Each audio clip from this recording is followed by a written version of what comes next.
Buenos días, buenas tardes, buenas noches, independientemente de la hora en la que estés mirando este video. Mi nombre es Marquitos, esto es Nunca Vigilante, el refugio de los verdaderos. Y hoy tengo el honor y el placer, y la verdad que es como un sueño cumplido para mí porque soy muy fan y muy seguidor de su contenido. Tengo la oportunidad de tener una charla con el señor Pablo Schurman de Mates con Historia. ¿Cómo anda, Pablo? Un gusto, muchas gracias. Hola Marcos, estoy muy bien, muy agradecido por la invitación, el honor es mío y bueno, vamos a tratar de charlar sobre temas históricos, te agradezco. No, por favor, nacido en Rosario, es doctor en Ciencias Jurídicas y Sociales por la Facultad de Derecho y Ciencias Sociales del Rosario, abogado especializado para la magistratura, abogado de la Facultad de Derecho de la Universidad Nacional de Rosario, profesor en la misma universidad, director del Centro de Estudios Históricos, estudio Historia Constitucional Argentina, digamos, un académico con todas las letras y la verdad que no estoy preparado para esta charla, así que con mucha humildad le digo, Pablo, y por favor en algún momento siente que yo me equivoco o algo, no tenga cuidado en corregirme. Perfecto. Eh, bueno, nada, primero para que la gente de mi canal que tal vez no lo conozca, pues, igualmente muchos cuando anuncié que iba a hacer esta charla con usted, hubo un par que ya me dijeron, sí, lo vemos, sí, lo vimos a Pablo, lo vimos a Pablo. ¿Qué es Mates con Historia?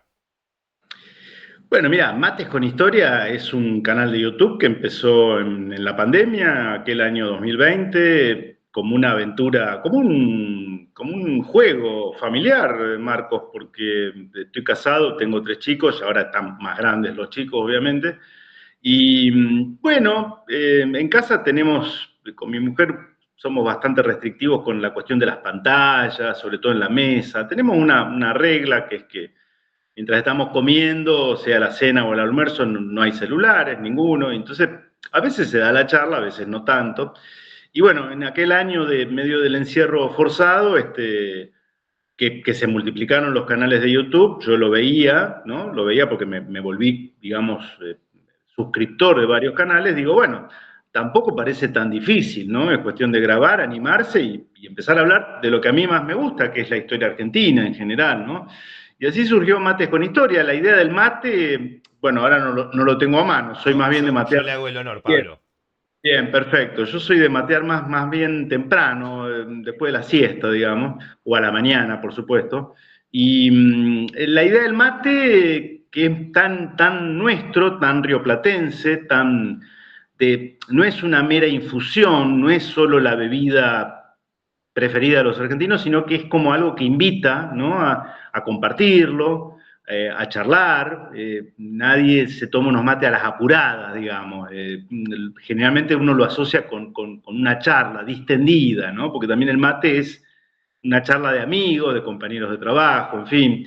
Y bueno, y arrancamos con la historia argentina y ahora estamos en una etapa en la que le damos más, digamos, vamos en orden cronológico, ¿no? Vamos en orden cronológico, estamos en la época de Juan Manuel de Rosas, la Confederación Argentina, que es lo que vamos a analizar hoy. Así que un poco surge de ese modo, casero, improvisado, ahora también grabando en un estudio más profesional, con mejor labor de edición, porque bueno, creíamos que era una etapa a la que había que la gente valora y que me parece que uno también valora cuando consume este tipo de productos. Así que ahí estamos con Mates con Historia. Permítame, Pablo, dar un poquito el contexto de la charla que vamos a tener ahora. Con toda humildad lo voy a hacer adelante de usted, por favor. Eh, Bien. Ayer en el programa estuvimos hablando sobre quién era Juan Manuel de Rosas, este estado que tuvo dos periodos. El primero gobernador, en el medio la expedición al desierto.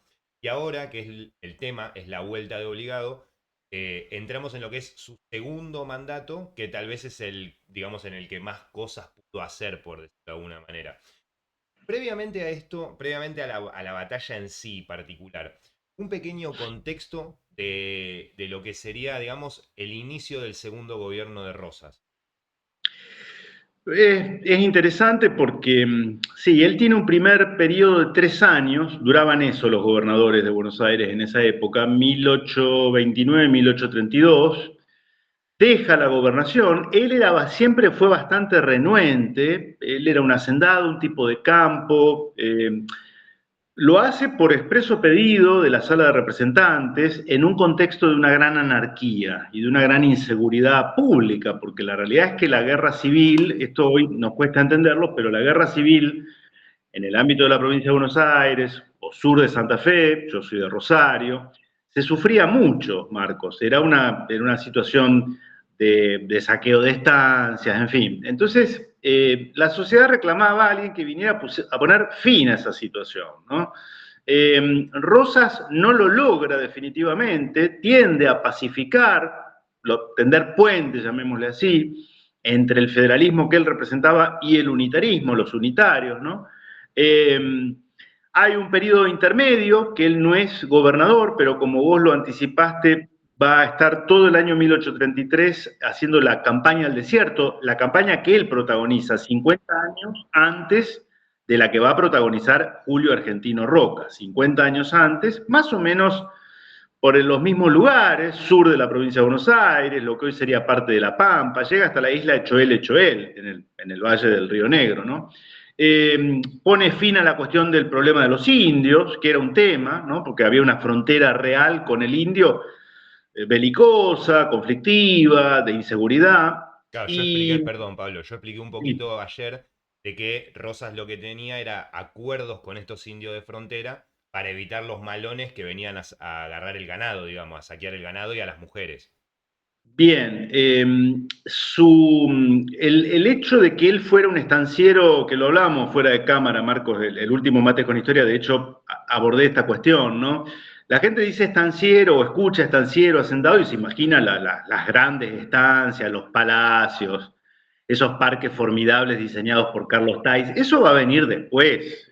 Cuando estamos hablando de la década de 1820, 1830, estancias en la provincia de Buenos Aires, eran ranchos de techo de paja y paredes de adobe, en donde el desafío era hacer de esa pampa indómita, salvaje, una unidad productiva para la ganadería sobre todo, ¿no? En esas aventuras que él tiene, pasa largas temporadas en el campo, lo cual lo ubica como alguien, él era parte del patriciado bonaerense porteño, pero a diferencia del resto de los propietarios rurales que vivían en su casa en el centro de Buenos Aires, él se instala en el campo, ¿se entiende? Entonces tiene mucho trato con el gauchaje y con los indios, los conoce, los trata, maneja su lengua. Entonces, esa campaña al desierto que él hace, como vos bien dijiste, con las tribus, la mayoría de las tribus eran tribus pacíficas.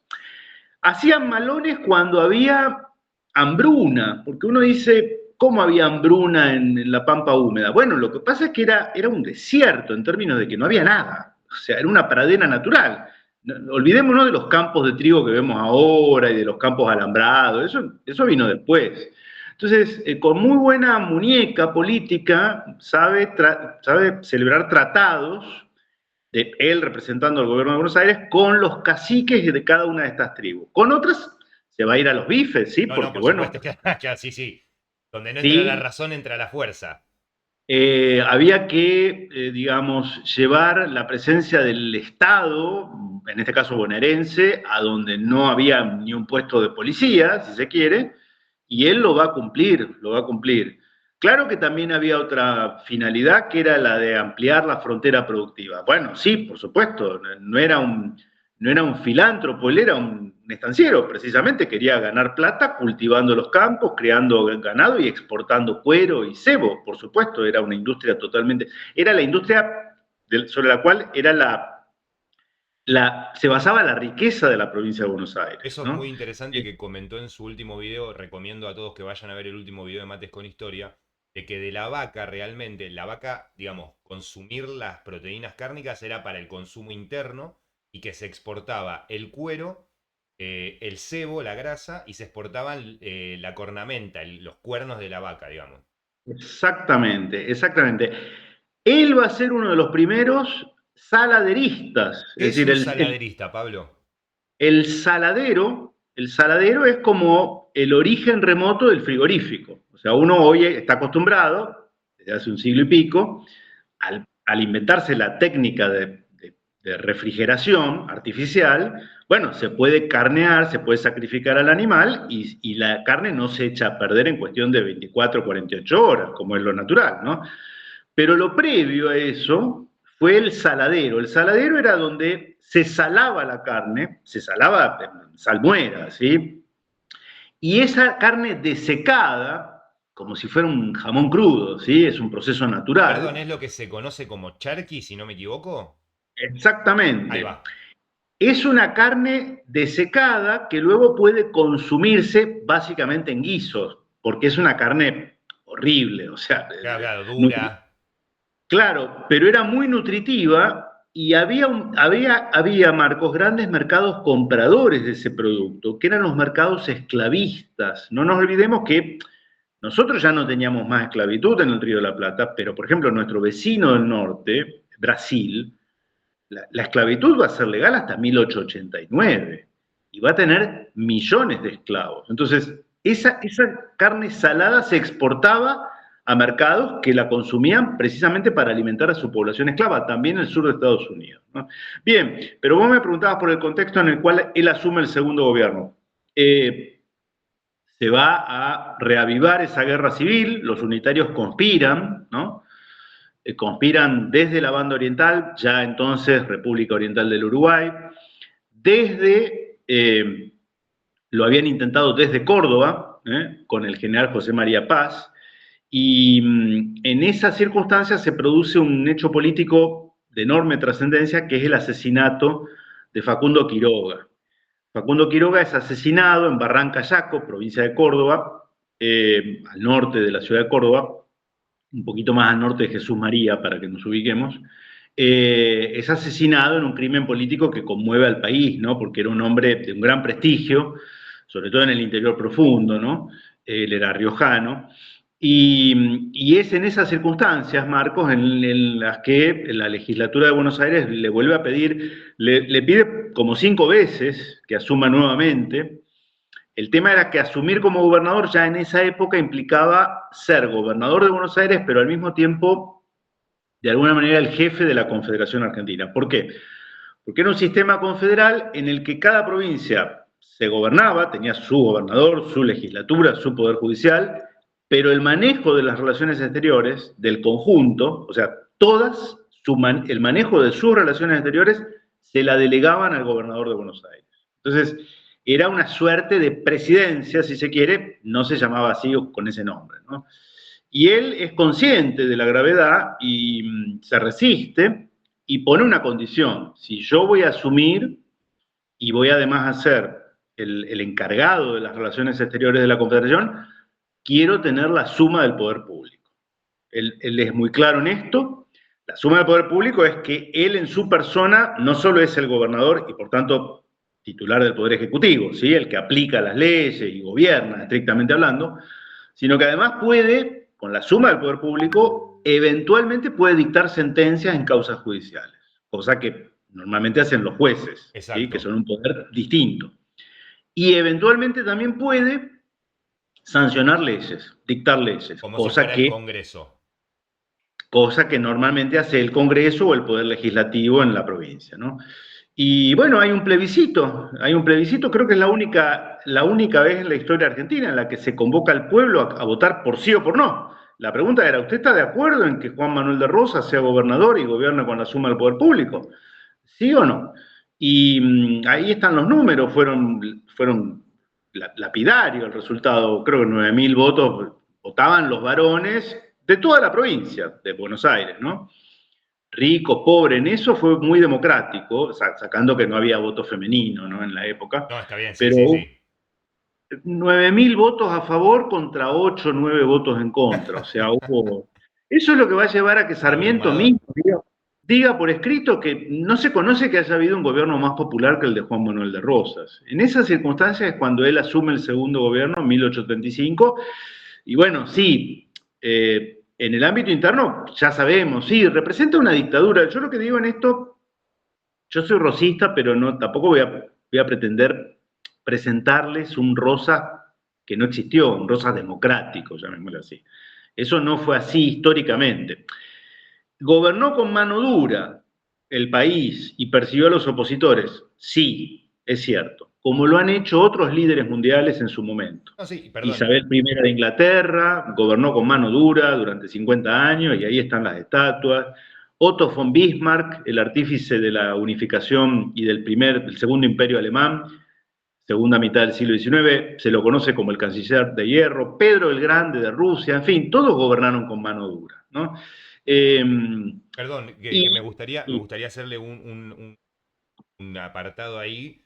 ¿Qué diferencia de Rosas en su primer mandato, que es un Rosas más conciliador, que cuando llega para exterminar esto de la anarquía, él agarra y dice, no soy del Partido Federal, mi único partido es la patria, vamos todos unidos para adelante. Y cuando asume la segunda, dice, la providencia nos ha puesto en este lugar, vamos a perseguir al impío, vamos a castigar al que, digamos, lo que usted hablaba de sí, la muñeca política de Rosas, de comprender el tiempo y decir, el primer gobierno era un tiempo para el consenso tal vez, pero después de la muerte de Quiroga, del asesinato de los hermanos Reina Fe y todo esto, perdón, de Santos Pérez, financiado por los Reina Fe, eh, digamos, él entra al gobierno ya de otra manera no conciliadora, sino más al choque. sí, es así porque él advierte, entiendo, como advierten muchos, que bueno, que la guerra civil tiene que definirse de una vez por todas, ¿no? Como todas las guerras civiles, como va a pasar pocos años después en Estados Unidos, que fue una matanza horrible durante 5 años, y ganó el norte, y el modelo que triunfó fue el del norte sobre el sur, punto. ¿No? Claro que es terrible. El tema es que, bueno, además, para mayor mérito de un tipo como Rosas y sus colaboradores, cosa que no va a ocurrir en Estados Unidos, esa guerra civil va a estar acompañada de guerras internacionales en las cuales nos vamos a ver envueltos nosotros, que van a durar 5 años, que es lo que conmemoramos mañana, cuando vean este video grabado, ¿no? Pero el 20 de noviembre, es por el 20 de noviembre de 1845, la batalla de la Vuelta Obligado, provincia de Buenos Aires, y duró 4 o 5 años contra Francia e Inglaterra juntas, y ganamos, y ganamos. Entonces, bueno, hay que también poner todo en la balanza, ¿no, Marcos? No, por supuesto, y que no me acuerdo si Verdi también es el que dice de que después de la guerra, digamos, contra el bloqueo anglo-francés, que Rosas es conocido en América más que Washington, eh, Esto, empieza a conocer como el gran americano, ¿no? Como el que gran gana un americano. gran renombre. Así que si quiere, entremos ahí. Perdón, ¿me podría Vamos. antes primero... creo que uno de los causus bellis, digamos, además de lo de la muerte de Quiroga, fue la sanción de la ley de aduana de 1835. Y ahí es donde se despierta el problema con los franceses y los ingleses, ¿o no? Sí, una de las primeras leyes que dicta Rosas en este segundo periodo, ¿no? En diciembre de 1835, es la famosa ley de aduanas. Es una ley que él saca y que aplica a su territorio, el territorio bonaerense, porque en realidad la única aduana que había en el país era la aduana del puerto de Buenos Aires, ¿no? Ahí se da un giro importante en Rosas, porque Rosas, cuando era gobernador en el primer periodo, Marcos, él era librecambista. En cuanto al sistema económico, era librecambista en el sentido de que no quería que se grabara con impuestos, con tasas, con tarifas, los productos que se importaban básicamente de Inglaterra. Que ¿Por casualmente eran qué? los que él importaba. Bueno, porque a él, como exportador de cuero, vos mencionaste, exportaba cuero. Claro, él tenía un mercado comprador excelente, que era el mercado inglés. Después lo de los saladeros y la carne salada es otra cuestión, pero básicamente la riqueza por el cuero o el cebo tenía una gran demanda de esos commodities, diríamos hoy, y era la riqueza natural de Buenos Aires, pero había otras provincias, pues, Santa Fe era igual, Entre Ríos también, Eran eran provincias economías. ganaderas, digamos, Santa Fe y Entre Ríos. Exactamente. Acá hay que distinguir el litoral, e incluyo Buenos Aires, Entre Ríos, Corrientes y Santa Fe, y el interior El interior yo me refiero a de Córdoba para el norte y el oeste, el interior profundo. Esas economías, Santiago del Estero, Tucumán, Salta, Cuyo, Córdoba, tenían industrias rudimentarias, ¿sí? No eran fábricas como las de Manchester, obviamente, pero tenían industrias textiles, industrializaban el cuero, con el cuero se hacían elementos de cuero, desde sillas de montar hasta calzado, por decirte. Entonces, claro, esas provincias reclamaban una protección económica desde hacía mucho tiempo.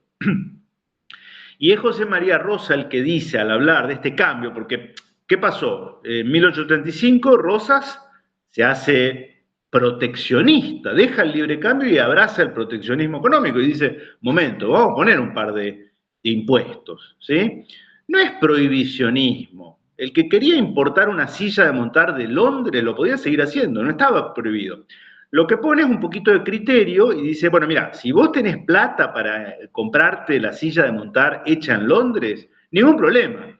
Te va a salir cara la joda, ¿sí? El gustito te va a salir caro. ¿Por qué? ¿Porque te quiero jorobar? No, no te quiero jorobar. Lo que quiero es que el tipo que hace silla de montar en San Antonio de Areco, por decirte, no tenga que cerrar la fábrica, el Exacto. taller, lo que fuere. Es simplemente cuestión de proteccionismo económico de la propia industria. Obviamente, la ley de aduanas de 1875 es como meter un poco el dedo en el enchufe, ¿sí? Respecto a los intereses británicos. De todas formas, Marcos, vamos a ir a la guerra contra Inglaterra y contra Francia juntas. Esto nunca hay que olvidarlo. Eran las dos principales potencias militares y económicas de la época. Es como si hoy viniera Estados Unidos y China. Juntos. Impresionante. No, no, Se no. Se me pone agarran, la piel se de. agarran de los... Me transpiran Son las manos de como solo imaginarlo. ellos pueden ser perro y gato en todos los otros temas, pero es como si dijeran, bueno, pero mira, nos vamos a poner juntos, vamos a mandar una flota combinada y a estos tipos lo hacemos desaparecer. Es así, es muy buena la comparación, es como si hoy nos enfrentáramos contra Estados Unidos y China juntos, Qué y locura. China juntos. Una explicación muy breve. Inglaterra luego de los procesos emancipatorios, es decir, la liquidación de lo que había sido su archienemigo histórico, que era el Imperio Español, durante 3 siglos, bueno, fines del siglo XVIII, comienzo del siglo XIX, la guerra napoleónica, en fin, ese imperio desaparece. Ese imperio desaparece, llega a su fin, el Imperio Español, y lo que Inglaterra tiene proyectado es quedarse con las viejas colonias españolas en América. No a modo de hacer las colonias suyas. Ojo, lo intentó, ¿eh? Lo intentó con nosotros, nos usó de prueba. 1806, 1807. La Las historia invasiones inglesas. se repite al día de hoy, parece, viste que también dicen que un poco lo que está pasando hoy con el gobierno actual, no quiero llevarlo tampoco, pero que es como una especie de laboratorio de estas ideas que estamos, ¿no?, viviendo en el 2025. Y en términos históricos, la cabeza de playa al continente generalmente viene por el lado del Océano Atlántico, estamos nosotros, porque saca Brasil, que es como un caso aparte, ¿no? Y sí, somos Como el banco el de prueba. plato, el plato fuerte, digamos. Saben que si pueden en el cono sur, chau, el resto cae como un efecto dominó, con el mayor de los respetos, pero hay un poco de eso, ¿no? Y decía, intentó la dominación militar, pero se comieron dos palizas seguidas en las calles de Buenos Aires. O sea, Inglaterra no estaba acostumbrada a manejar esos nubarrones en el escenario, Marcos. ¿Se entiende? Esto hay que destacarlo y hay que detenernos, ¿no? Porque 1806, 1807, primera y segunda invasión inglesa, que es lo que dice usted, que las tropas milicianas al mando de Liniers son las que expulsan a los ingleses, 2 veces, ¿no? exactamente, exactamente. Entonces ahí los tipos dicen, bueno, pensaban que iba a ser una excursión. En el medio aparece la necesidad prioritaria para Inglaterra de sacarse de encima la amenaza que representaba Napoleón Bonaparte. Eso también nos ayuda a nosotros porque los distrae, ¿no? Los distrae. hasta la victoria en Waterloo, ¿no? Pero Inglaterra cambia la táctica, pero no cambia el objetivo estratégico. El objetivo estratégico sigue siendo el mismo, que es no ya quedarse con los territorios, pero sí con el manejo económico de ese fenomenal espacio económico, Marcos, que va de México hasta el Cabo de Hornos, y por eso fomenta la balcanización, la atomización, ¿no? En distintas repúblicas, fomenta que éstas tomen crédito con la banca británica, cosa que Argentina va a hacer durante el gobierno de Rivadavia, nuestra primer deuda pública, deuda externa, con la banca Baring Brothers, 1.000.000 de libras esterlinas. Control de la economía nacional. No es casual, Marcos, que durante la presidencia de Rivadavia se crea el llamado Banco Nacional, que era un chiste porque de nacional no tenía nada, estaba integrado por comerciantes británicos, así se llamaba, Banco Nacional. Emitía moneda, en fin, el control financiero. Es como tener hoy el Banco Central. Yo te subo la tasa, te bajo la tasa, en fin, te tengo agarrado, digamos. La deuda, hay que cumplir los intereses anuales, en fin, hay toda una cuestión, ¿no? Y Rosas está decidido a aportar con eso. Por ejemplo, al Banco Nacional lo deja morir porque vence la concesión, la etapa en la que se lo había creado y desaparece, y va a fundar en cambio el Banco de la Provincia de Buenos Aires, que se lo llamó en su momento Casa de la Moneda, en fin, un banco con interés nacional, digamos, o por lo menos con capitales nacionales. Capital nacional, claro. Exactamente. Entonces, Inglaterra estaba con este objetivo estratégico desde hacía décadas, y Francia ahora tenía la intención de recobrar la nostalgia, pero no solo nostalgia, sino política pública, de volver al lugar en el que en algún momento estuvo, con Napoleón Bonaparte, ¿no? Entonces, por eso, por ejemplo, Inglaterra venía de imponerle a los chinos el famoso Tratado de Nankín de 1842. Justo, gracias, Pablo, muchas gracias. Le iba a decir que, justamente le iba a decir eso, que a veces los argentinos sobre todo, o no sé si es algo que es porque soy argentino y lo siento así, que siempre vivimos como muy en nuestro ombligo, y nunca tomamos en cuenta todo el contexto internacional, o sea, que lo que pasa en Argentina un poco también responde a todo lo que pasa en la geopolítica, como decía Perón, que la única política importante es la política internacional. Los ingleses, como usted acaba de decirlo, venían venían a la Confederación Argentina luego de haberle impuesto el libre comercio, el opio y todo este siglo de la humillación a los chinos, digamos, ¿no? Que era el imperio más importante del mundo en ese momento. Exactamente, o sea, por eso digo, hay que tener en cuenta todas estas piezas en el rompecabezas. Argentina, la Confederación Argentina, un pobre, ¿cómo se llama? Un pobre pedazo de tierra en el último cachito de tierra emergida que hay, recién independizada, con guerras intestinas, 14 provincias que Inglaterra intentaba convertir en 14 estados, dígame si yo me equivoco, como que digamos, lo mismo que pasó un poco en Centroamérica, esto lo escuché al profesor Marcelo Gullo decirlo también, que de todo Centroamérica, que ahora hay 25 países, que son todas moneditas de 50 centavos, como él también lo dice, segmentos anónimos en el mercado mundial. Claro, totalmente. Efectivamente, sugiero que compren, lean los libros de Marcelo Gulo, mi amigo. Un capo, ¿no? Ese capo absoluto. Sí, o lo escuchen porque vive hablando de estos temas y eso es así, eso es así.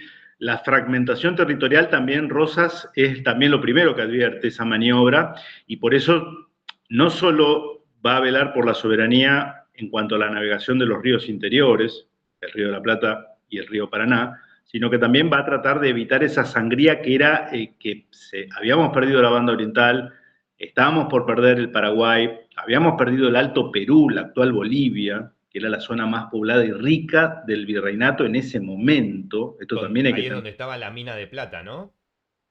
Estaba no solo las minas de plata en Potosí, Marco, sino que estaba la Casa de la Moneda donde se acuñaban las monedas. La Casa de la Moneda, claro, exacto, la Casa de la Moneda.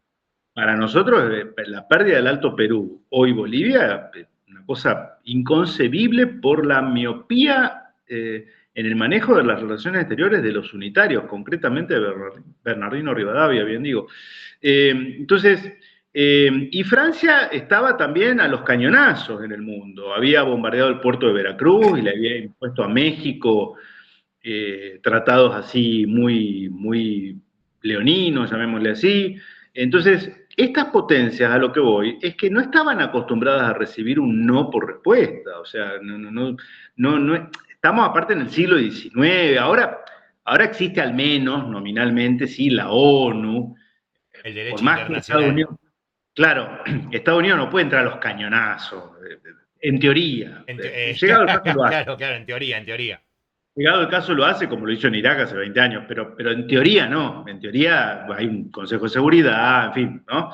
En el siglo XIX eso no. O sea, era la ley del más fuerte, no había demasiado problema. Y para ese objetivo, Marcos, ellos necesitan, porque claro, el comercio internacional se efectivizaba a través de barcos, era marítimo y fluvial, muy poco era terrestre, sobre todo en un continente como el americano, donde vos tenés la cordillera de los Andes, tenés el Amazonas, tenés el impenetrable chaqueño. Europa es otra cosa, Europa ya estaba parquizada desde hacía siglos, ¿sí? Pero América era un desafío. ¿Cómo lográs llevar las mercaderías con costos de flete razonables a través de barcos que no solo cruzan el Atlántico, llevan en sus bodegas los productos manufacturados de Manchester, con un mercado comprador que tiene que ser el mercado americano, sudamericano, para hablar con más precisión? ¿Y cómo haces para llegar a Asunción del Paraguay? Incluso a lugares o puertos con ríos navegables de lo que hoy es Bolivia, o partes del Brasil. Bueno, tenés que remontar el río Paraná y luego el río Paraguay y sus afluentes, que son 2.000 kilómetros de navegación, pero claro, esos ríos pasan por territorios que hoy son de una nación, al menos, como vos dijiste, que se independizó en 1816, ¿no? Y ahí el conflicto, la excusa va a ser que los diplomáticos ingleses y franceses le van a decir, no, estos ríos son ríos internacionales. Ríos internacionales, internacionalizar un río significaba que lo puede navegar una embarcación con bandera británica, con tripulación británica, con productos británicos, sin pedir permiso a la nación por la cual se está trasladando. Eso es lo que ellos pretendían. ¿Se entiende? Se meten por el río de la Plata, agarran los brazos del río Paraná. Yo acá estoy, bueno, ahora estoy un poco lejos del Paraná, pero en Rosario estamos ahí con el río Paraná a la vista. Pasan por Rosario, Santa Fe, Corrientes, Asunción e incluso hasta Bolivia o la zona del Mato Grosso, con un poquito de... Paran donde quieren, bajan sus productos, suben, siguen Ellos camino, nadie le puede decir nada. pretendían eso. Ellos pretendían eso y Rosas les dice no. O sea, el intercambio diplomático es a través de Felipe Arana. Felipe Arana, un gran desconocido, fue Felipe nuestro Arana, su canciller. canciller era. Exactamente, era nuestro ministro de Relaciones Exteriores, que era el que tenía más conocimiento técnico a la hora de redactar, viste como cuando tenés que mandar una carta de documento, bueno, el abogado se supone que tiene que usar el verbo que hay que usar, los términos que hay que usar, bueno, Arana era el que tenía pulido. Podría decirse un diplomático de carrera.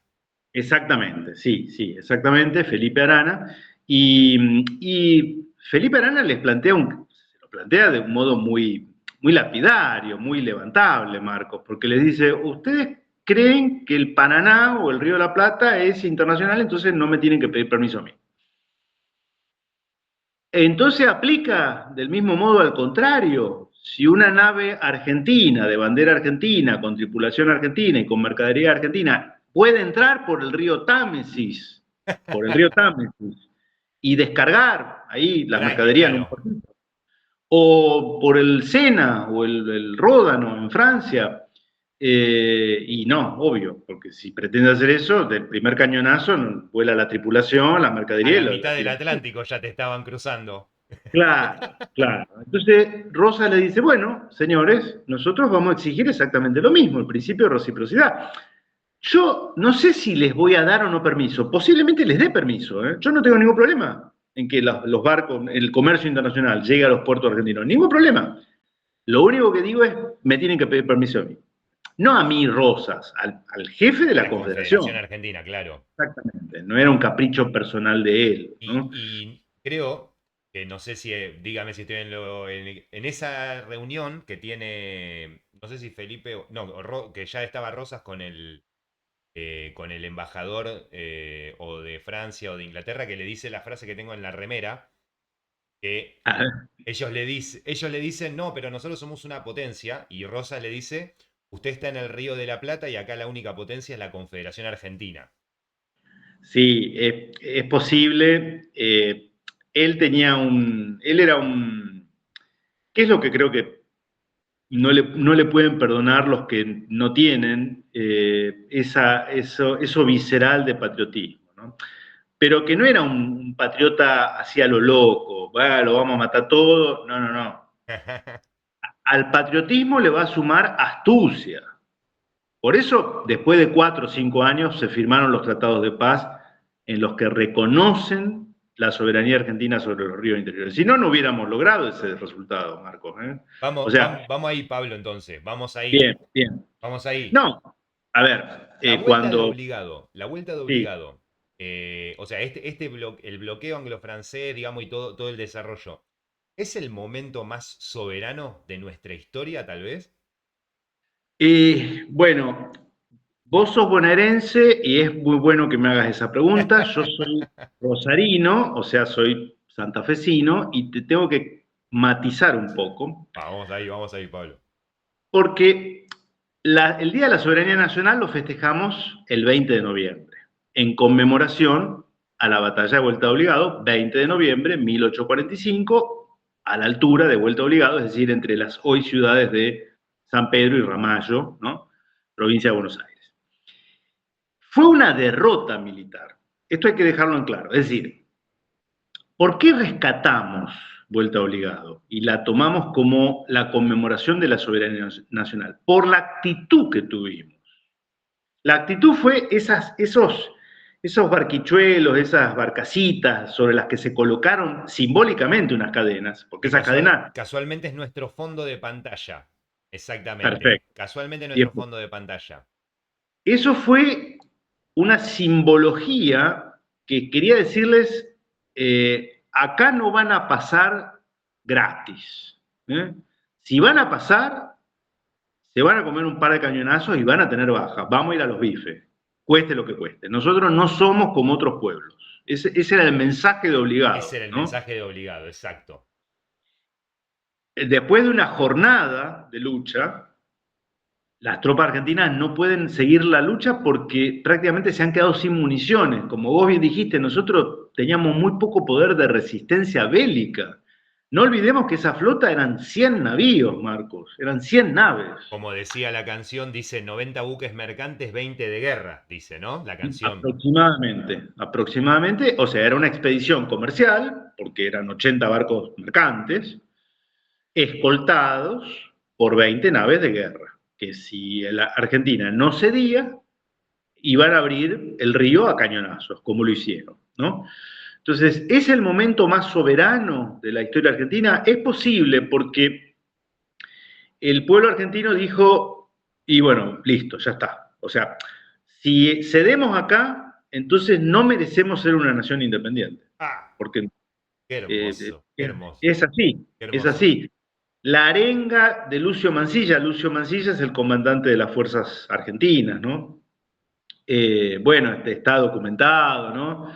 En el tono de la época, ¿no? Usaba esa forma, mirad, considerad, pero lo que le dice a los paisanos, porque eran milicianos, artilleros, también eran gauchos de la zona que se concentraban allí para defender, ¿no? Eh, miren, el honor nacional está en juego. Ellos pretenden navegar sin otro título que la fuerza, sin otro título que la fuerza. No lo conseguirán impunemente, no lo conseguirán impunemente. Y así empezó lo que deberíamos llamar todos como Guerra del Paraná, es la Guerra del Paraná, que tienen obligado ese primer ícono, esa fecha, que es como un sopapo, como un baldazo de agua fría en la conciencia argentina y americana, porque todo el continente va a mirar atentamente qué pasa acá, por lo que decíamos antes, Marco. A ver qué hacen estos tipos, si resisten y si les va bien, ¿no? A ver si se puede, porque incluso, o sea, tanto como las potencias venían a querer usarnos como banco de prueba, todo Hispanoamérica nos miraba como si o sea, como si el otro banco de prueba, es decir, ¿no? A ver si Argentina resiste, Ecuador va a resistir, Tajira va a resistir, Chile va a resistir, digamos, vamos a ver qué onda. Exacto, exacto. Y bueno, por supuesto en la época esto se prolonga, al final del día, de ese día 20 de noviembre, los barcos cortan esas cadenas simbólicas y siguen la navegación río arriba, ¿no? Río Paraná arriba. Y Rosas es muy consciente, porque vos decís, ¿cómo nos enfrentamos a estos tipos? A ver, no tenemos una armada, ni siquiera comparable, porque el almirante Guillermo Brown, que era este irlandés que vino y se radicó en el Río de la Plata, y Un realmente era capo, una un capo. gloria naval. Yo soy de Chicago, pero lo quiero mucho al almirante Brown. Bueno, era un tipo muy, a ver, hizo de gauchos que se mareaban con un par de olas, marineros expertos, ¿no? Y en la guerra contra el Brasil, años antes, había tenido triunfos importantes. Pero claro, una cosa es la armada brasileña y otra cosa es la armada combinada anglo-francesa. Entonces, presentar batalla era un suicidio. Rosa sabía algo. Es una expedición mercantil que busca llegar a los puertos, sobre todo el puerto de Asunción. No es una expedición invasora, o sea, no hay planes de que, por ejemplo, desembarcaran acá en Rosario y tomaran el sur de Santa Fe. No, porque eso era la nada misma, por la extensión de nuestro territorio, era como los alemanes adentrándose en territorio ruso, ¿se Claro, entiende? O sea, controlar un 20 por 20 hectáreas no era nada. deja que avancen, cuando lleguen los primeros vientos del Ártico, esta gente queda ahí postrada. Le pasó a Napoleón, le pasó a Alemania con Hitler, en fin. La gran ventaja de Rusia, su continentalidad y su extensión territorial. Entonces, Rosa sabe que los tipos no quieren desembarcar porque no van a hacer nada desembarcando.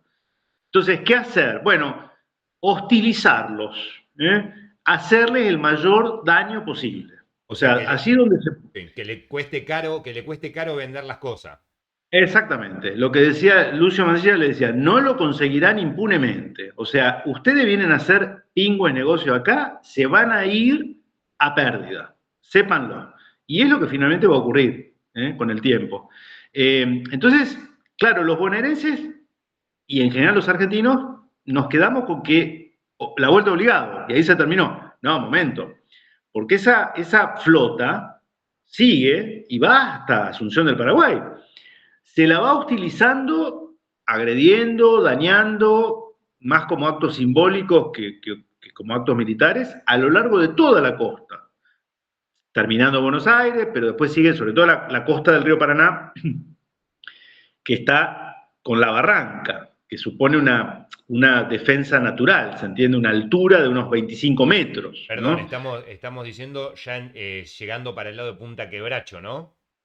Bueno, y ahí es donde se va a dar, porque claro, la flota continúa, llega hasta Asunción, no tienen el intercambio comercial que realmente esperaban, eh, entre otras cosas porque los paraguayos declararon su independencia, ahí estábamos en una situación medio tensa porque Rosas no reconoció la independencia paraguaya, porque quería que se reincorporaran a la Confederación Argentina, el Paraguay.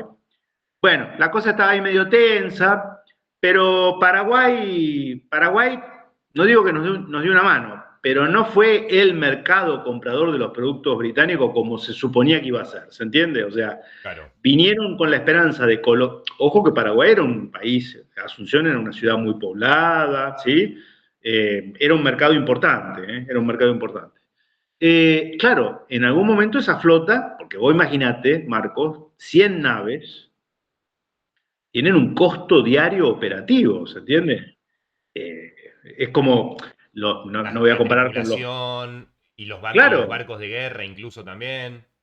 eso es un costo operativo. Los tipos se abastecían de víveres frescos en el puerto de Montevideo, que estaba controlado por los unitarios. Bueno, eso es harina de otro costal, pero bueno, tenían su base de operaciones para efectuar reparaciones a los daños, en fin, curar de alguna enfermedad a la tripulación en el puerto de Montevideo.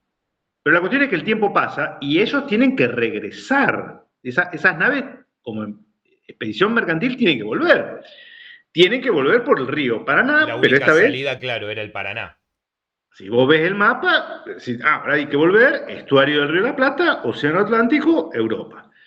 Y es ahí donde se produce lo que yo te puedo decir como santafesino, que ahí fue el complemento de obligado, que es la batalla de Punta Quebracho que vos mencionaste. Punta Quebracho era un paraje en ese momento, hoy sería, para que se ubiquen, acá a 40 kilómetros al norte de Rosario, siempre estamos hablando sobre el río Paraná, territorio santafesino, río Paraná, a 40 kilómetros, incluso unos kilómetros al norte de San Lorenzo, está lo que hoy es el municipio de Puerto General San Martín.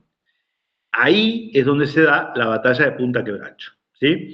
El mismo comandante, Lucio Mansilla, pero que meses después, Marcos, había tomado nota de qué había que mejorar respecto a obligado, ¿se entiende? Cómo poner los cañones, qué tipo de bala usar, dónde disimular, cómo disimular, no sé, la artillería, la infantería, en fin. Y ese combate se da el 4 de junio de 1846, es una mañana, me imagino, casi de invierno, ¿no? El río ahí también se angosta un poco, como envuelto obligado, pero hay una cuestión más estratégica. Fue azar, fue conocimiento, yo creo que una combinación de todos esos elementos. Cualquiera que haya venido a Rosario o la zona, bueno, te impacta el Paraná, sobre todo cuando lo ves desde la barranca, porque vos estás a 25 metros de altura, es una altura natural de la barranca del lado santafesino, ¿no? Y ahí había una cuestión. El río Paraná es un río de llanura y en realidad, si vos te salís de lo que sería el canal de navegación, es decir, hay una parte de ese río en donde la corriente es más fuerte y va dragando naturalmente de sedimento, me refiero, ¿no? Sí, sí, Entonces, sí. hay una parte que, Para que los barcos grandes puedan pasar. exactamente, vos ves el Paraná y vos decís, uy, qué ancho que es. Sí, puede tener 500, 700 metros, pero el canal de navegación son unos 50, 80 metros de ancho, Claro. porque el resto son bancos de arena, ¿se entiende? Bueno, yo no sé cuál habrá sido la altura, porque es un río de llanura que a veces crece, a veces baja, en fin. Pero lo que sí se sabe es que el canal de navegación, el canal natural, no es por dragado, el canal natural de un río de llanura pasaba muy cerca de la barranca, ¿se entiende? Entonces, de ese ancho río, las naves, vos fijate lo que debe haber sido ese espectáculo, Marcos. 100 barcos, dijimos, ¿no? Que tenían que ir uno atrás de otro, en fila como los patitos de Como la los feria. patitos, iba a decir lo mismo. Tal cual, ¿por qué? Porque si iban de a dos o de a tres, los que iban Encallaban. más tenían el grave riesgo de encallar, y si encallaban, chao, No, eran boletas. Entonces iban en iban fila. pasando de a uno. Pero lo más tragicómico es que iban muy cerca de la barranca. Claro. Entonces, quedan a tiro de las baterías argentinas, Exacto, o ¿no? sea, por más que digamos, por más que la distancia de tiro de estos viejos cañones de la guerra de independencia no llegara al otro lado del río, pasaban tan cerca que entraban dentro de la efectividad del arma, digamos.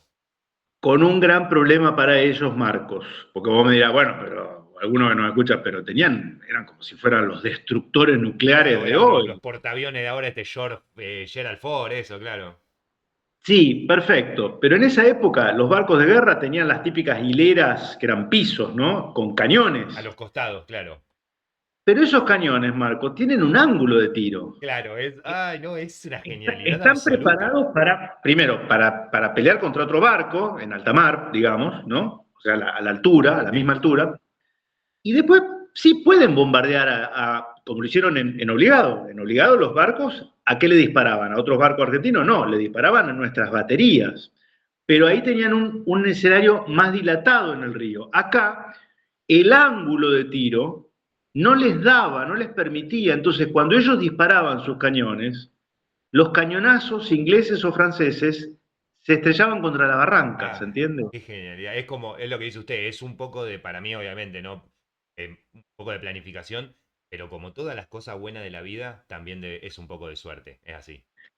Eh, No había estudios del mar, no había no, estudios no, topográficos, ni nada, ni geoestratégico, ni nada de eso. Eran no. gente pensando con un lápiz y un papel. Exactamente. Ahí nuestros artilleros, Qué como luego en Malvinas, genialidad.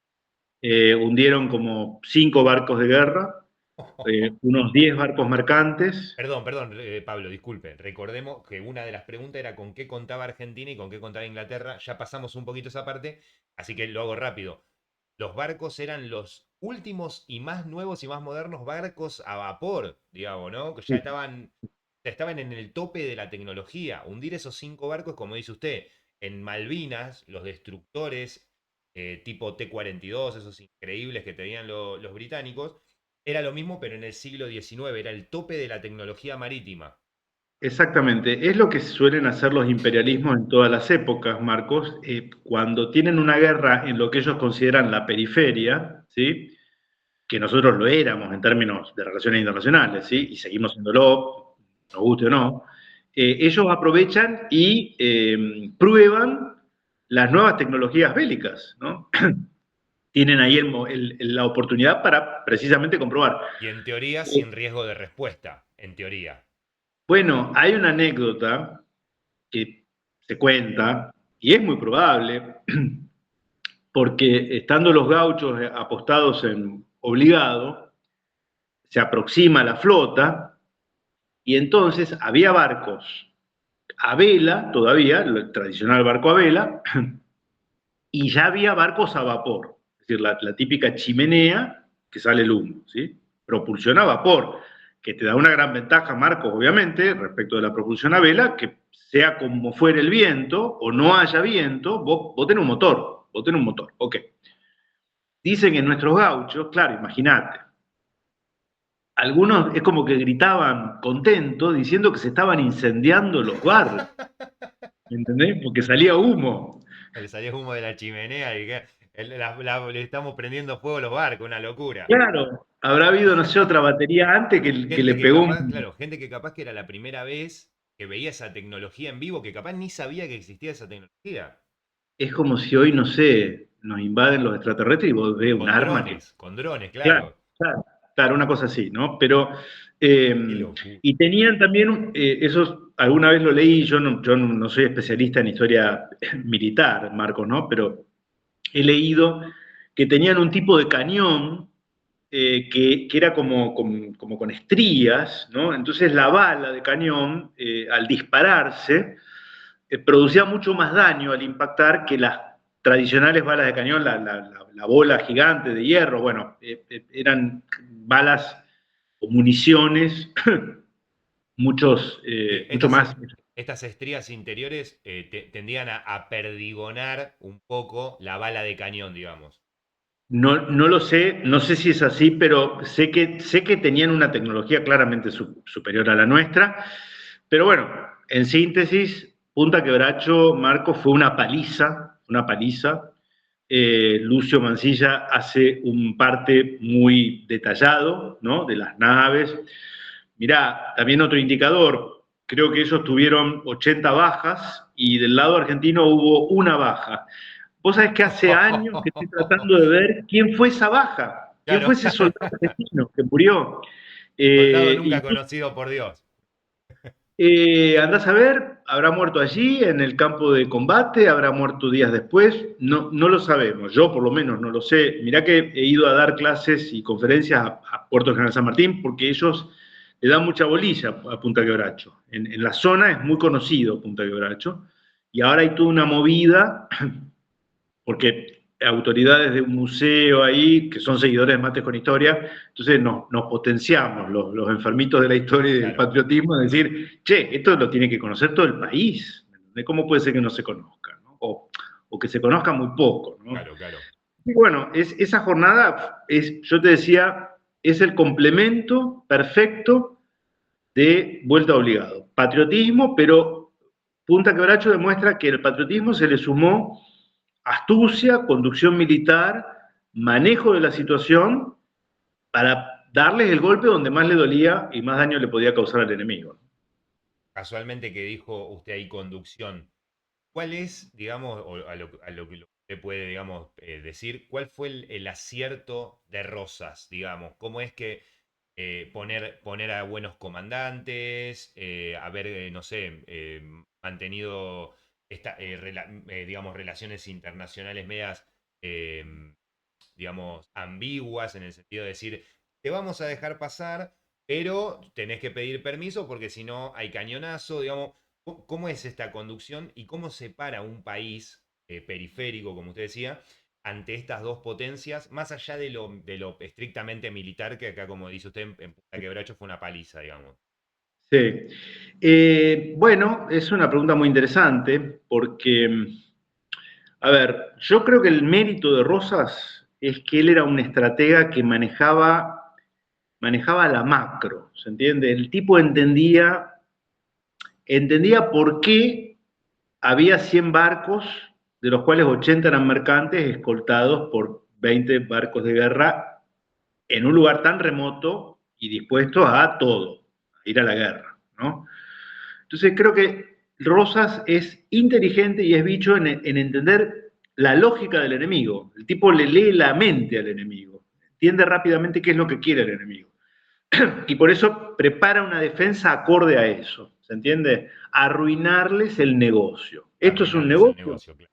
¿Estos son business? Acá son, en realidad, lo que nosotros vemos acá, esos barcos son la mano ejecutora de un negocio que es entre los industriales de Manchester y los bancos de la City de Londres. Esos son los que mueven a los muñecos. Entonces nosotros le vamos a pegar por elevación a ellos. ¿Entendés? Vamos a hacer que vayan a pérdida y hay un elemento, Marcos, que es muy interesante. Se va a valer Rosas. Comandantes militares, mirá, yo la verdad que no, insisto, no es lo mío, Lucio Mancilla, por supuesto, pero había gente muy formada. Sobre todo había todavía gente que había sido veterana de la guerra de independencia, es decir, no tendrían escuela de formación, academias militares, eso es muy posible, pero eso se compensaba con un gran fogueo, tenían muchas calles, mucho territorio esta gente, ¿me entendés? Entonces, no se asustaban con un barquito que pegaba tiros o que te hablaban en lengua extranjera.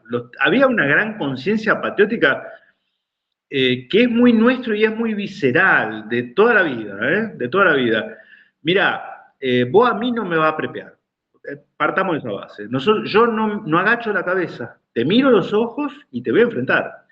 Te va a ir mal y te va a morir. Es posible, es posible, pero me importa un carajo. ¿Me entendés? Por las buenas todo, por las malas nada. Eso era muy de estas tierras, de Sí. nuestro gaucho, esto es así, había un componente social, ¿no? Ahora, lo que te iba a decir, Marcos, el que se vale, Rosas, de un fenomenal servicio que nos va a dar el general San Martín. Porque el general San Martín era, junto con Rosas, el otro argentino que entendía de política internacional, ¿se entiende? Y entendía perfectamente bien cuáles eran las variables que estaban en juego en esta guerra del Paraná y cuáles eran los intereses. Entonces, hay una serie de cartas, ellos no se conocieron personalmente, San Martín ya era un hombre mayor, va a morir en 1850, muy lúcido hasta sus últimos días, le manda varias cartas en donde hay un reconocimiento real, ¿no? De lo que Rosa significaba, de la gallardía con la cual estaba llevando a cabo la defensa de la integridad territorial, etcétera, etcétera. le manda una carta en la que le dice, mire, si usted me lo ordena, me da 48 horas, yo acomodo mis papeles y estoy allí como un soldado más. Se podrá decir que en un hombre mayor era una frase de circunstancia, es posible. Pero hay algo que hace San Martín, porque esto, claro, esto se empieza a discutir, pasan los años, la Armada no logra sus objetivos, los industriales de Manchester se ponen nerviosos, los financistas de la City de Londres se ponen nerviosos, y esto se traslada a la política. Eran, por más que no nos gusta reconocerlo, eran imperialismos, pero que puertas adentro eran monarquías parlamentarias, sobre todo Inglaterra, ¿no? Había un parlamento en donde había dos partidos, oposición y gobierno, y claro, empiezan a interpelar al primer ministro. ¿Se entiende? Esto llega al Parlamento, a Por la sala supuesto, del... che, nos está saliendo caro la jodita. Exactamente. Básicamente, En esos perdón por el términos. lenguaje académico. Es que está documentado porque fueron debates parlamentarios interesantísimos, Claro. ¿no? Y en el medio de esas circunstancias, San Martín, que no era ningún caído del catre, logra que un periodista británico le haga una entrevista. No es una entrevista como estas, le manda una carta preguntándole, ¿usted estaría dispuesto a contestarme, darme su opinión respecto de cuál es el rumbo de esta contienda, porque la voz de San Martín era la voz de un tipo muy respetado en Europa, era un estratega, era como si hablara, no sé, qué sé yo, el comandante general de la OTAN, ¿me entendés? Bueno, es un tipo que entiende estas cosas, que sabe de estrategia, ¿no? Y San Martín le contesta en una carta que él sabe que se va a publicar. Y efectivamente aparece publicada en un diario británico, el Morning Chronicle, y luego es replicada en diarios franceses. Y ahí el tipo dice, esta aventura de las potencias interventoras, así se la llamaba, está destinada al más absoluto fracaso. Lo que yo te comenté, si dijesen que van a invadir, van a desembarcar, por decirte, en Varadero y van a querer invadir desde ahí, imposible, porque al general Rosas le alcanza con decir, retiremos las haciendas, sequemos los pozos de agua potable, y ustedes, chicos, en una semana se están muriendo de hambre en Solos, el claro, medio se de mueren la... solos, se van cayendo como mosquitos. Entonces, explica, eso no es una opción, y lo que le dice es que esto es una aventura mercantil, que no va a encontrar eco porque la sociedad argentina está encolumnada detrás del liderazgo del general Juan Manuel de Rosas, lo cual es cierto. Y bueno, cuando eso se hace público, Marcos, pues imagínate, ¿no? Me imagino la escena de estos banqueros en la City de Londres con su copa de coñac, la chimenea, ¿no? Los sillones de cuero, elegantísimos salones, leyendo eso y debatiendo, che, a ver, tenemos que... Puede que tenga un poco de razón San Martín, ¿no? Puede que San Martín tenga algo de razón. Bueno, la cuestión es Bueno, que ambas o potencias... mínimamente se contrarió. También Juan Manuel de Rosas utilizó un poco el soft power, por decirlo de una manera, financiando, ¿no? Estos diarios que hablaban de lo malo que era para los intereses británicos esta Es una expedición. versión que he escuchado, Sí, no sé si eso está ok, acreditado, ok. aunque en realidad no, nunca podría estar acreditado porque no va a aparecer nunca un recibo, Claro, claro, claro, 1.000 libras totalmente. Eso es por el negro. publicar un artículo hablando en contra de la guerra. Sí, Eso no va a totalmente. existir, ¿no? Totalmente, totalmente, No me claro. extrañaría, no me extrañaría porque Rosas era un tipo muy bicho en eso y sabía ya lo que llamamos, con todas las comillas que quieras ponerle, Marcos, la opinión pública existía como un elemento que los políticos no pueden desoír, o sea, tienen que tener en cuenta, ¿no? Y esto va a finalizar del mejor modo posible, como se finalizan conflictos de este nivel, es con tratados internacionales, el tratado Arana Southern va a ser el enviado británico que va a Buenos Aires a negociar la paz. Inglaterra reconoce la soberanía del gobierno argentino sobre los ríos interiores de la Confederación Argentina, le hace el Río de la Plata, que ahora está dividido, porque como hay una nación independiente, que es la República Oriental del Uruguay, esa la perdimos. Esa la perdimos, ¿viste? La diplomacia británica ahí actuó bien Sí. y logró que no hubiera un solo dueño del estuario, ahora hay dos. El estuario se comparte, una nación independiente arriba, Uruguay, y una nación al sur, la Confederación Argentina. Pero bueno, el río Paraná era como la aorta, la arteria central, que era lo que se discutía. Por eso estas batallas van a tener lugar en esta zona donde vivo yo, o sea, zona amplia, ciertamente, ¿no?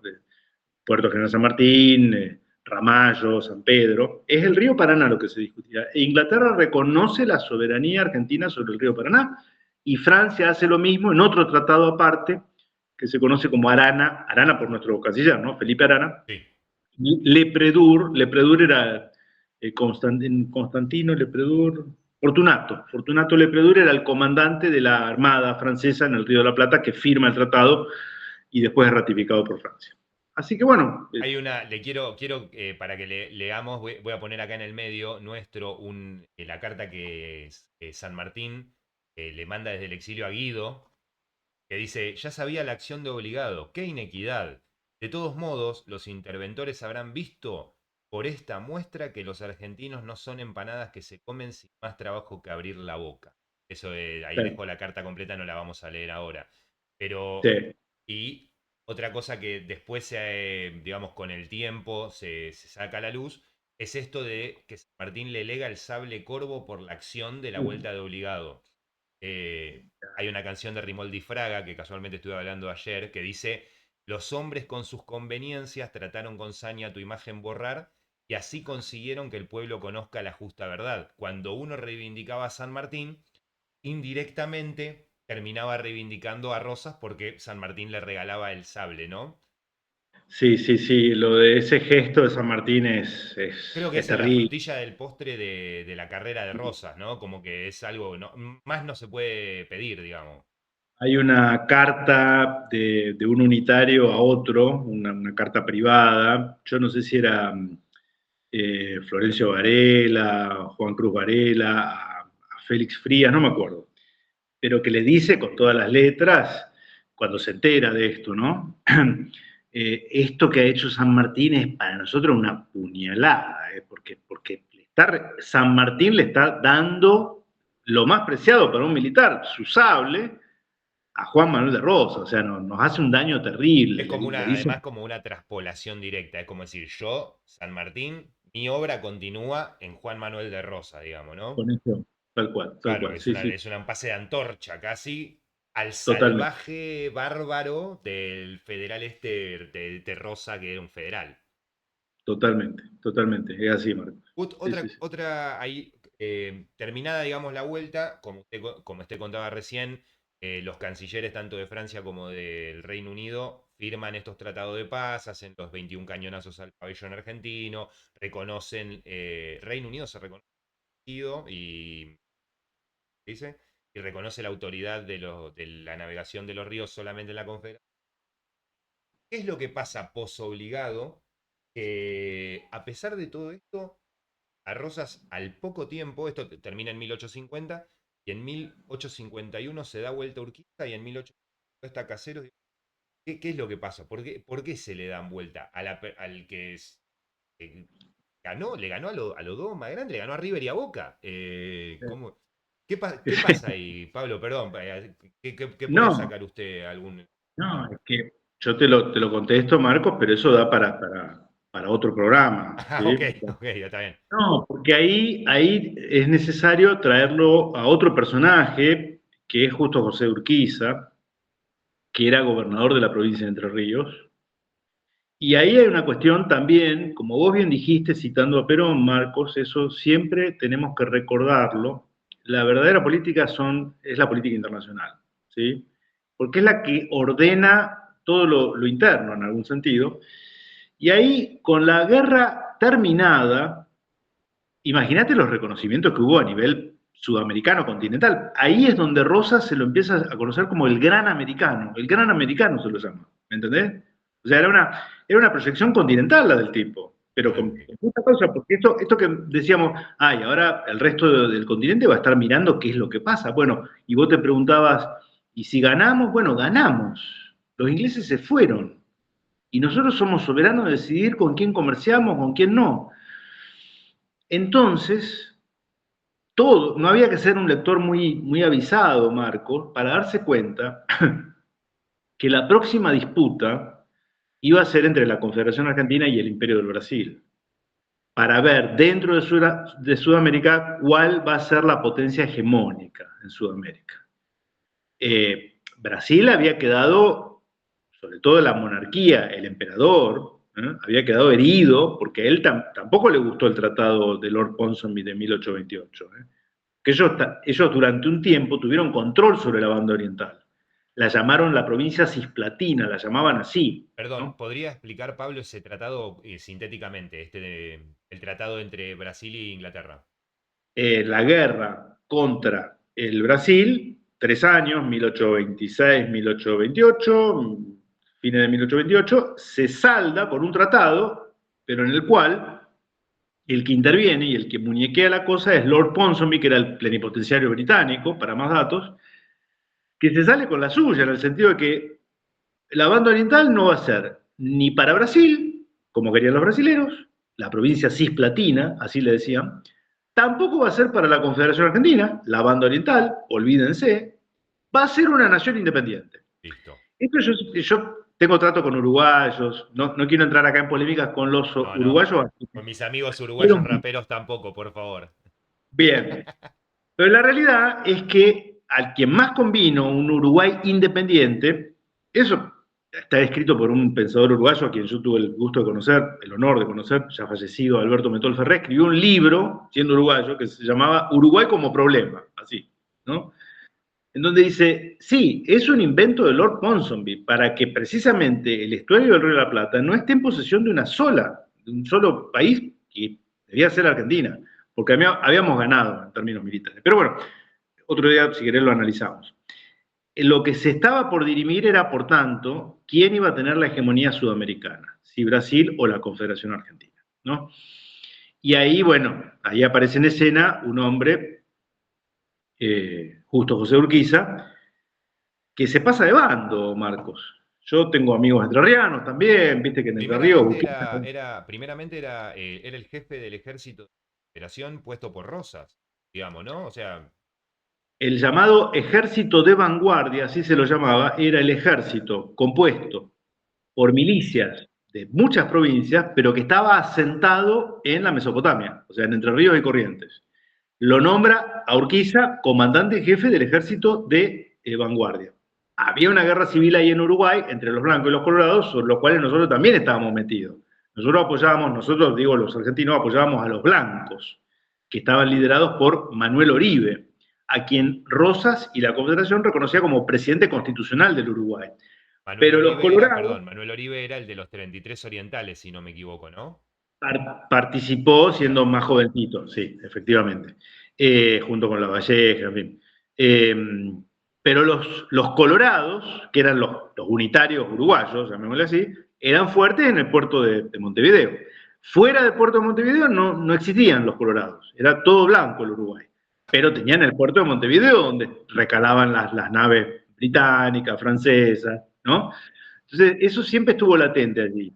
Y seguía latente. Lo del conflicto con Inglaterra y Francia no eliminó ese conflicto, es más, lo avivó, lo mantuvo vivo, porque a las potencias interventoras les convenía esa guerra civil uruguaya. ¿Ok?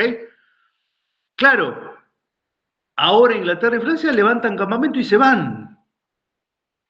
Imagínate lo que pasaba por la cabeza de los emigrados unitarios argentinos que vivían en Montevideo, de los colorados de No Montevideo. volvemos más, dicen, ya está. Le habían estado poniendo plata encima durante 15 años, ¿entendés? Porque les tenían abierto el puerto. Ahí había recalado Garibaldi, que era un corsario, ¿se entiende? Sí. Montevideo era Garibaldi eso. era este mercenario italiano, ¿no?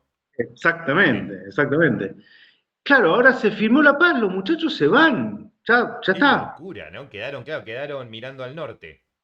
Y bueno, y ahí va a haber negociaciones entre el Imperio del Brasil. Estas negociaciones, por el lado de Urquiza, las lleva a cabo su agente comercial. Urquiza también era un gran hacendado, Sí, por en supuesto. Yo Entre tuve la Ríos. posibilidad de ir al Palacio San José, que es una Bueno, cosa. Nada. claro, claro. Él tenía un agente comercial en Montevideo, que representaba sus negocios, era un catalán, Antonio Cuyás y Sampere, y es a este agente comercial de Urquiza el que contactan en la legación británica, en fin, es un tema, por eso te digo, da para todo No, no, no, un sí, programa. sí, tranquilo, Pablo, sí, sí, seguro. La cuestión es que lo compran a Urquiza, Urquiza se da vuelta, y rompe con la Confederación. El famoso pronunciamiento de Urquiza es su rompimiento con la Confederación Argentina, se queda con el ejército de vanguardia, y ese ejército pensado para ir a Porto Alegre o a Curitiba o a Río de Janeiro, termina yendo hacia Buenos Aires y es el que va a liderar la batalla de Caseros. Es triste, pero también con tropas brasileras. Por eso, en el famoso cuadro de la batalla de Caseros, yo siempre le digo, pero como no era una guerra civil entre argentinos, ¿por qué ahí se ven banderas uruguayas y una bandera brasilera? ¿Qué hacían los soldados brasileños luchando en una lucha civil entre argentinos?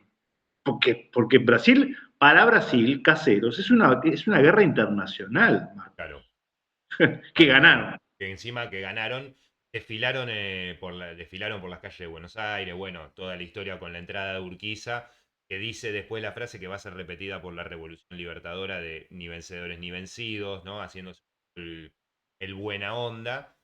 Y se Claro. vuelve para Entre Ríos y, bueno, tiempo después sucede lo de Pavón y después aparece el genial López Jordán, que es top, es para mí tope de gama ¿cómo se llama? De próceres que hicieron Hizo justicia. justicia por mano propia. Exactamente, exactamente. Hicieron justicia, exactamente. Después de que pasa lo de Caseros, esto de Urquiza, Rosas tiene muy poco tiempo, y esto lo escuché en un stream de usted, perdón, en un video de usted, que dice que Rosas hacía por cuadruplicado todos sus, dice, por triplicado y cuadruplicado todos sus papeles oficiales, que son los que logra llevarse para Claro. Inglaterra, digamos, ¿no? ¿Por qué Rosas se va a Inglaterra? Porque eso es la pregunta que me hacen todos cuando le Bueno, digo, yo soy sí, rosista, y me dicen, pero Rosas se fue a vivir a Inglaterra. sí, ¿Por qué sí. se va a Inglaterra? Mira, yo ahí, a ver, cuando estuvo Marcelo Gulo en Mates con Historia, hará cosa de un par de meses, esa pregunta se planteó. A ver, si se quedaba en algún país sudamericano, eso iba a ser motivo de conflicto regional. Y lo que yo creo que un tipo como Rosas lo que menos querría era que la Argentina se viera envuelta en una guerra internacional con países limítrofes. Era como destruir la obra que durante 20 años trató de generar, digamos, esa vuelta a la Confederación Argentina de países limítrofes. Él Eh, exiliándose, perdón, él exiliándose en algún país sudamericano era como un fierro caliente, digamos, para decirlo de alguna manera. claro, claro, claro. Es un poco lo que le va a pasar a Perón cuando tiene que exiliarse también. En el país en el que estaba había conflictos diplomáticos, en Paraguay, en Venezuela, en República Dominicana, bueno, hasta que termina estando en España, ¿no? No, yo creo que, a ver, en eso hay que entender lo siguiente, porque la gente, muchos son muy cínicos, entonces dicen, y se exilió en Inglaterra, entonces voy a decir, pero ¿cómo Inglaterra no lo mató con un sicario? El poder británico no actúa de ese modo, ¿se entiende? O sea, Nos falta conocer cuando mucho a Inglaterra, a nosotros, al pueblo en general, nos falta conocer mucho a Inglaterra. una vez que lograron derrocarte y neutralizarte y sacarte del medio, no te van a mandar a matar, porque no tienen ese estilo, ¿me entendés? Lo más probable es que te tiendan un puente de plata, perfecto, venga acá. Es más, lo tenemos cerquita nuestro, para que no se quiera hacer el pícaro y se mande cartas políticas. Y Rosa va a ser un exiliado político, no se llevó plata, vivió, compró una granja, llamémosle así, donde tendría una chacra, ¿no? Eh, pero se lleva sus papeles. Entonces, y se fue a Inglaterra. Bueno, sí, quizás se lo impusieron, andás a ver. No tenemos esa documentación. Se lo lleva para tenerlo consigo y que no haga más lío estando en Inglaterra. Es una hipótesis. Ahora, se dedicó durante 17 años que gobernó el país a jorobarle los negocios a Inglaterra. No, él no odiaba a los ingleses, eso lo dice en más de una carta. Porque un patriota, Marcos, no odia a los otros. Un patriota defiende lo propio, ¿entendés? Entonces, no había un odio hacia los británicos. Le decía, momento, muchachos, nosotros somos un pueblo independiente también. No Bueno, confundan ofreciendo la amabilidad con la cobardía. exactamente, porque son nuestras costumbres. No, momentito, nosotros somos un país independiente. O sea, a mí me tiene respeto, saluda la bandera y no me viene, no me pone las patas en el escritorio. Somos un Estado soberano, digno. Es lo que lo incentivaba él, ¿me entendés? Y se lleva los papeles, ahí está una gran prueba, ¿no? De que era muy meticuloso, muy ordenado, y de alguna manera también decía, bueno, cuando la historia me juzgue en base a los documentos, que me hagan justicia, ¿no? Que es lo que de alguna manera queremos hacer los revisionistas, no tanto ensalzar la figura de Rosa, sino desagraviar su memoria después de un siglo y medio de mentiras que se han dicho, ¿no? Te lo dice muy bien también en uno de sus videos, creo que es en el video con el doctor Marcelo Bullo, que dice que lejos de ser como un tirano o un déspota y quemar todas las pruebas de su tiranía, él, Ah, él toma los papeles para mostrarle al mundo, cuando la historia lo juzgue, que realmente su obra no era, o sea, todo lo contrario a lo que haría un tirano. Y también es sí, muy importante lo que dijo de que él no busca llevarse guita, no busca llevarse plata, él busca llevarse sus sí, documentos. sí. En esas horas posteriores a Caseros, tiene que, aparte la ciudad era un Se caos, va con era tierra de Manuelita, ¿no? nadie. ¿Puede ser? Claro, se va con su Con su hija, hija, claro. eh, después creo que embarcan en otro barco su hijo y la esposa del hijo, que son los únicos por los que va a tener también nietos. Se va con dos colaboradores, Pascual Echagüe y Jerónimo Costa. Esa ¿Cuál es una historia Echagüe? interesante, para otro momento. Y efectivamente da órdenes de poner en baúles los papeles de la Cancillería, las cuentas. eh, se va con plata, imagínate, era un viaje que duraba 2 meses, pero se va como para poder comer arriba del barco, él y su familia. Un socio de él, que era un primo de él, creo que era Tomás o Manuel Anchorena, no me acuerdo cuál de los dos, logra vender una estancia, así como liquidar una estancia, y esa plata la salva y se la remite. Pero a los pocos meses le están confiscando los bienes, le confiscan los bienes. O sea, los bienes se los quita la provincia de Buenos Aires y se reparten se rematan, se rematan. El hombre que era el más rico de la provincia de Buenos Aires. No, por eso no va a vivir en la abundancia, Marcos.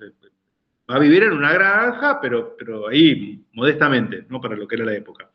Y lo que vos decís lo dice Ernesto Quesada en su libro, Rosas y su época. Es muy lindo eso, porque dice, él se lleva los papeles que supuestamente lo comprometerían. Se supone que si era un tipo tan malo, en esos papeles por escrito había dejado las huellas de todos sus crímenes, Toda en la teoría. lista, la lista de los que asesinó, lo que sea, claro. Claro. Se lleva los papeles. Y son sus enemigos los que cuando toman control del despacho, porque quedan varios papeles también, ¿no? Ernesto Quesada dice, arman pilas y las queman, ¿me entendés? O sea, son sus enemigos políticos los que queman los papeles de Rosas. Claro, Lo claro, cual es claro. raro, porque en general, cuando vos derrocás a un malvado, el Lo malvado mostrás al procura mundo, claro. procura destruir las pruebas y cuando vos tomaste control, decís, miren, acá están las pruebas, ¿no? En fin, es una observación que hace Ernesto Casada que sí, me parece bastante atinada, ¿no? Es una genialidad. Yo quería traer esta charla con usted, Pablo, porque la verdad que estamos, ya con esto ya más o menos cerramos, pues estamos hace 1 hora y 23, creo que tocamos todos los temas de manera sublime, como siempre lo hace usted, la verdad que estoy muy, muy agradecido. Y Muchas gracias. quería traer esta charla porque estamos viviendo en un que se propensa un mensaje de bajar la moral, de, bueno, es lo que nos toca, si viene tal potencia y bueno, ¿qué vamos a hacer nosotros si somos un país chiquito? solamente vendemos soja y que bueno, ¿no? Que Argentina es un país de M y todas esas cosas así, Sí, como la figura de Rosas y como la figura de estos milicianos, de estos federales que con los cañones de la independencia pelearon contra las dos principales potencias, nos enseña o nos trae a esta época el no agachar la cabeza, el levantar la moral como pueblo y el decir, estamos destinados a hacer cosas grandes. Tuvimos grandes hombres y grandes mujeres, bueno, gran pueblo, tuvimos un gran exacto. pueblo que realmente es como es como el sustrato, el germen que creo que si podemos volver a recuperarlo, vamos a volver al camino del destino de las grandes cosas que era, este país fue, de acá nació la independencia de Sudamérica, como estuvimos hablando acá, levantamos el bloqueo de las dos principales potencias, siempre hemos sido, con la humildad que nos caracteriza a los argentinos, siempre hemos sido punta de lanza en lo que tiene que ver con Sudamérica y con Hispanoamérica en muchos ámbitos, en ciencia, en educación, bueno, etcétera. ¿Cómo podemos hacer para traer las figuras de este periodo y traerlos al presente para poder tomar algo? ¿Qué enseñanzas podemos tomar de Rosas?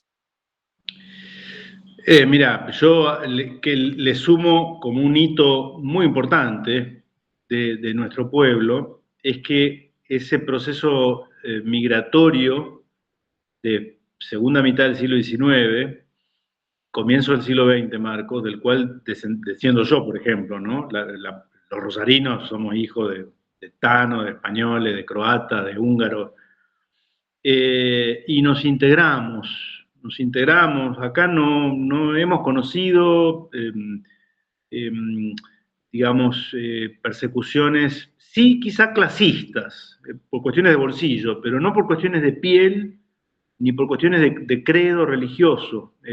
Ha sido una experiencia exitosa, ojo. Nosotros no tenemos que mirarnos en un espejo como el norteamericano, en el cual la cuestión racial, vos viste que está ahí siempre. Hasta el día de hoy están guetificados. Acercás un fósforo y no sabes la magnitud de la explosión, ¿no? Sí. Entonces, Sí, sí, no digo, sabes si prende por los negros, no sabes si prende por lo italiano, por los chinos, los japoneses. Es un sumando, quilombo. sumo ese elemento como algo que es una amalgama interesante en lo nuestro, porque aparte esos gringuitos que venían, mi abuelo, por ejemplo, supongo, ¿no?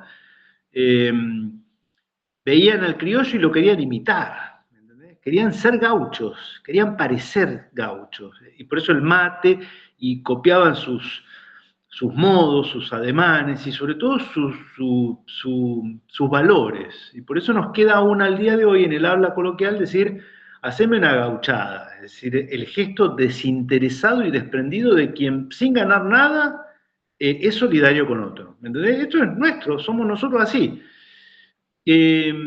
Mira, lo sintetizo, Marcos, en una frase genial de Marcelo Bulo, mi amigo y coterráneo, que dice, describe el drama argentino diciendo, nos sobran recursos, nos falta patriotismo. Nos sobran recursos, nos falta patriotismo. Entonces, eh, la clase dirigente, principalmente la política, pero también, ojo, la académica, la universitaria, yo esto conozco el paño, ¿no?